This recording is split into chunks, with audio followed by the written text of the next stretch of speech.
critical of Western civilization. Would you say that you are an Islamic or Muslim supremacist?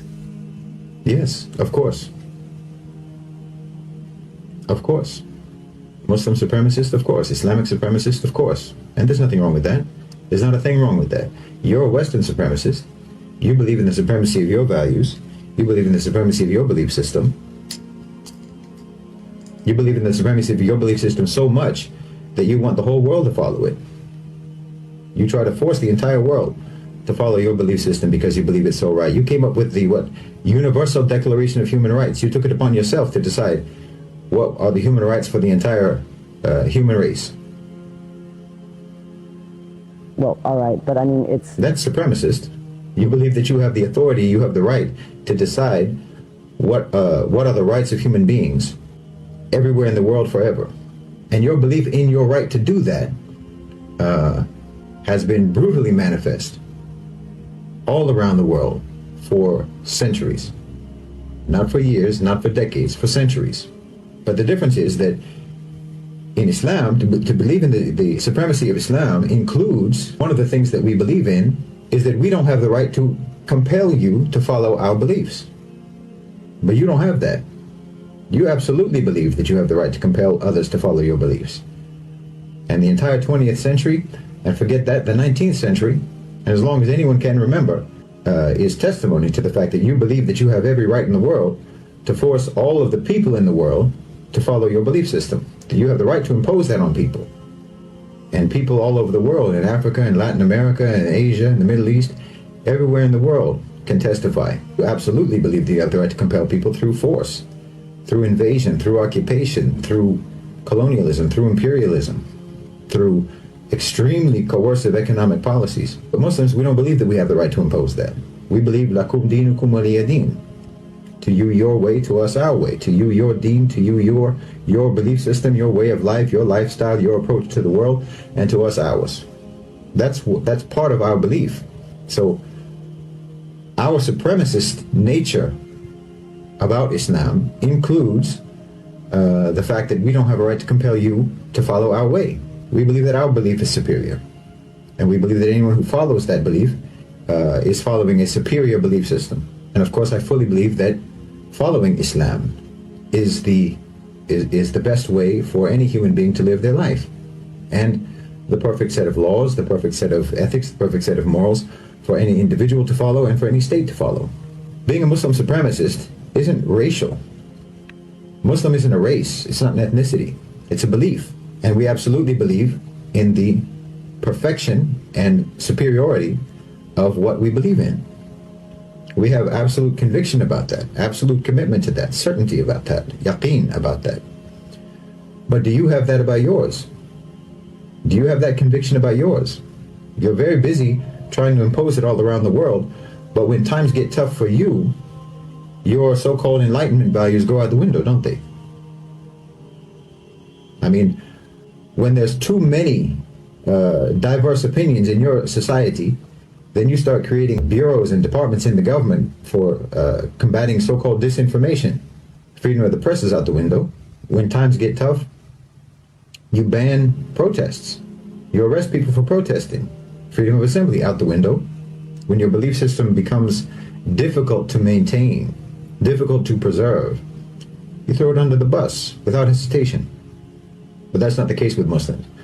Muslims throughout imperialism, throughout colonialism, throughout the Crusades, throughout poverty, throughout war, throughout invasion, throughout occupation, have maintained their belief. Even without the Khilafah, even without the Islamic State, and even without the Islamic Empire, Muslim societies are still strong and committed to Islam.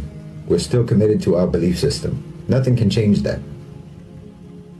Maybe we have failed states, but we don't have failed societies. We don't have failed cultures. Our governments may fall, but our people remain the same. Our people remain committed to the same values, to the same morals, to the same moral laws, regardless of whether there's a government over them to enforce that.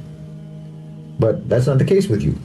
Even though you're trying to impose your value system all around the world, when things become difficult in your own societies, you abandon your principles, you abandon your values.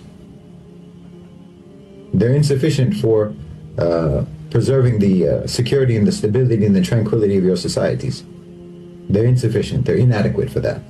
So that alone, along with many, many other things, that alone shows me the inferiority of your value system, the inferiority of your belief system, and the superiority of Islam. And your belief system, your enlightenment values, are extremely selectively applied in your society throughout your history. They apply to some people and not others. It's like in George Orwell's Animal Farm. Some people are more equal than others in your society. Your value system is not evenly applied. I mean, there's obvious examples everyone knows about. But just look at democracy, for example. You want democracy all around the world, supposedly. You say that you want democracy all around the world, so-called. But you don't even apply democracy.